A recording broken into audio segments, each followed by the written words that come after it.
दोस्तों good morning. I am Subhash Kumar Pandey in front of you. आपको आज मैं फिजिक्स के माध्यम से आपको एस बराबर U T plus half A T square के बारे में मैं बताना चाहता हूँ। ग्राफ के माध्यम से बहुत शॉर्ट तरीके में हम लोग कैसे सीख सकते हैं। हम लोग सबसे पहले मैं अपने बारे में बता दूं, मैं इसके पांडे सुभाष कुमार पांडे सर। हम अभी लाइव क्लास ले रहे हैं और काफ़ी समय से मैंने लाइव लिया है, लेकिन अभी तक वायरल नहीं कर रहा था। अब वायरल मैं करने वाला हूँ। आप लोग काफ़ी इसको पसंद करेंगे और अच्छा लगे तो इसको लाइक करिएगा, शेयर कीजिएगा। Thank you so much. अब आपको हम बताने जाते हैं फिजिक्स के बारे में, भौतिकी के बारे में, कि बाय यूजिंग ग्राफ मेथड बराबर एस बराबर U T plus half A T square, S बराबर U T plus half A T square कैसे हम लोग शॉर्ट तरीके में ला लेंगे, या इस तरीका से a बराबर v माइनस यू कैसे प्राप्त करेंगे, या v बराबर u प्लस ए टी कैसे प्राप्त करेंगे, s बराबर u plus half A T square कैसे निकालेंगे, या v स्क्वायर बराबर u स्क्वायर प्लस 2s कैसे निकालेंगे, या v एवरेज बराबर u प्लस v बाई 2 कैसे निकालेंगे। ये हम लोग काफी 10 क्लास के बच्चों के अंदर 10 क्लास के एग्जाम के पैटर्न में 10 क्लास के एग्जाम के पैटर्न में सबसे ज्यादा पूछा जाता है ये क्वेश्चन।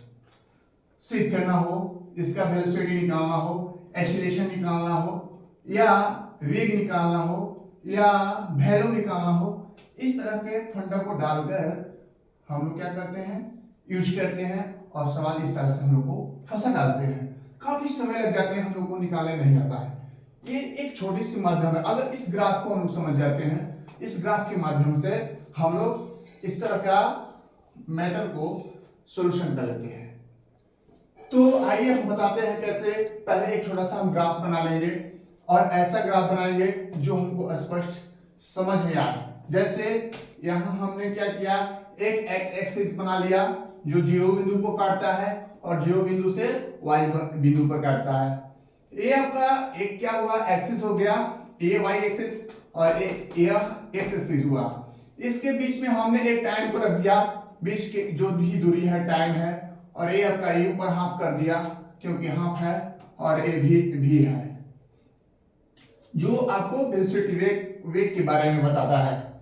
ये आपका कोणीय त्वरण है, ये आपका एक्सेलरेशन है, टाइम है, राइट।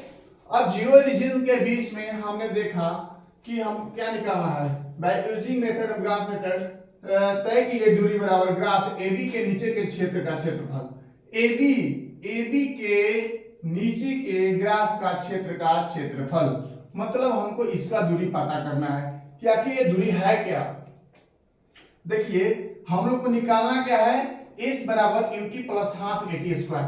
हम कैसे निकालेंगे, सबसे पहले समझेंगे कि s बराबर समलंब चतुर्भुज OABCD का क्षेत्रफल हम लोग ज्ञात करेंगे। समलंब चतुर्भुज का क्षेत्रफल हम लोग सब लोग जानते हैं, अच्छे से हम लोग किताब में मैथमेटिक्स में पढ़े हुए हैं।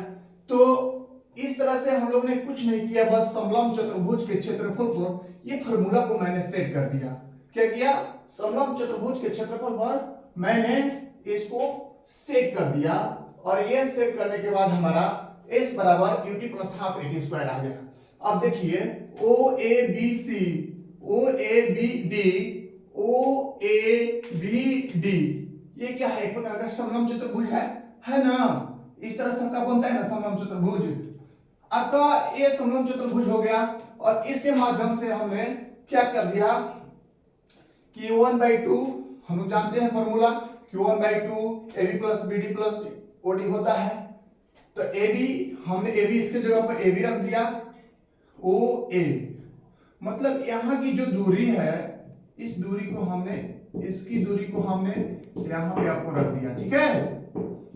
मतलब यहाँ की जो दूरी है OA प्लस BD क्या है, आपका A है, B और D, यहाँ से इसकी पूरी दूरी, ये इनिशियल पॉइंट है और ये नॉर्मल पॉइंट है। नॉर्मल पॉइंट से इनिशियल पॉइंट फाइनल पॉइंट तक हमने इसको ऐड कर दिया, मल्टीप्लाई OD क्योंकि इसमें जो समय लगा हुआ है, OD क्या है, इस टाइम है, जो समय लगा हुआ है इसके बीच के, इसलिए मैंने उसका मल्टीप्लाई कर दिया। फिर s बराबर 1/2 u plus v, u plus v, क्योंकि यहाँ की जो दूरी है वो a के बीच की जो दूरी है उसको हम लोग u से मानते हैं, और bd जो bd है, जो b और d है इसके बीच की दूरी को हमने b मान लिया है, और जो टाइम टेकन है उसको बॉडी जो क्या है टाइम है, टाइम को मैंने t मान लिया है। इस प्रकार 1/2 u प्लस, अब यहां पूछेगा सर v बराबर u प्लस at कैसे आ गया, तो इसी बात को समझना है।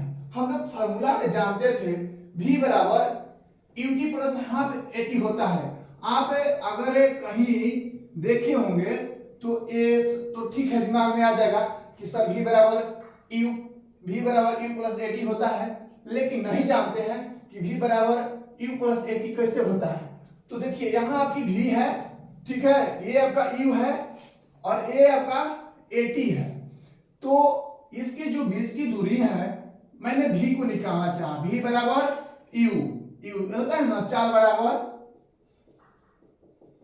दूरी इंटू समय, दूरी बटा समय। अगर समय निकालना हो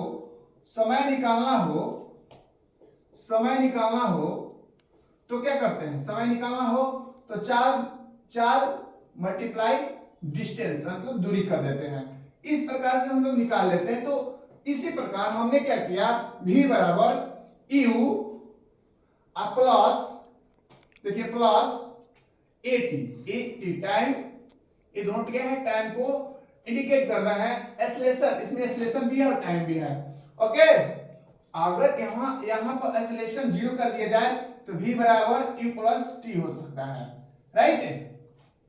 तो इस बात को हमको ध्यान से हटा देना है, सिर्फ ये बात रखना है कि v बराबर u प्लस at होता है।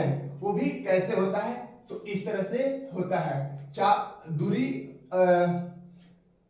दूरी और समय के एक्सेलेरेशन के बीच में होता है। तो हम लोग ध्यान में रख लिए कि 1/2 बराबर 1/2 into u plus at into t, इसलिए s इक्वल टू ut, देखिए ut हो गया, इसको प्लस 1/2 at स्क्वायर, एक t इसके साथ हो गया, t स्क्वायर हो गया, और एक इसके साथ हो गया t, और आपका s हो गया। इस तरह से हम लोग का s बराबर ut plus half at square का फॉर्मूला क्रिएट होता है, राइट। और इस तरह से हम लोग इसी पर सारे फॉर्मूला a बराबर v माइनस u, b बराबर u प्लस at और s बराबर ut plus half at square और v स्क्वायर बराबर u square plus 2as, v average बराबर u प्लस v बाई 2।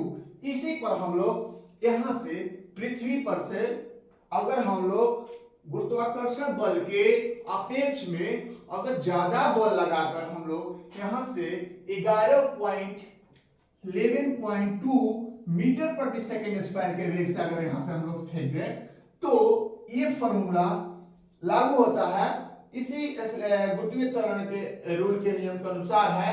अगर फेंक दे यहां से तो ये पृथ्वी पर नहीं आएगा। इसी रूल के माध्यम से हम लोग पता करते हैं ग्रेविटी, और इसी के माध्यम से एक्सेलरेशन और टाइम। इस तरह से हम लोग छोटे छोटे चीजों को बहुत अच्छी तरीका से समझेंगे, क्योंकि धीरे धीरे हम लोग इसको सीखेंगे, फिर ये सब सीखेंगे। v एवरेज क्या होता है, v बराबर u स्क्वायर प्लस 2s क्या होता है। इस तरह से हम लोग 10 क्लास के जितने भी एग्जाम्स के पैटर्न्स हैं धीरे धीरे उस पर काम करेंगे। लगभग मैं 3 महीने के अंदर इस सारे टॉपिक को धीरे धीरे आपके अंदर डालने का कोशिश करूंगा।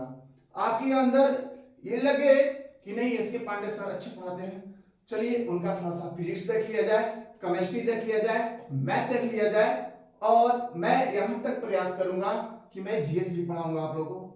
आगे कंपटीशन भी देने के लिए तैयारी कर रहा हूं। तो आइए दोस्तों, आप लोग थोड़ा सा इसको देखिए, लाइक कीजिए और फॉरवर्ड कीजिए, फॉरवर्ड करना मत भूलिएगा। Thank you so much all the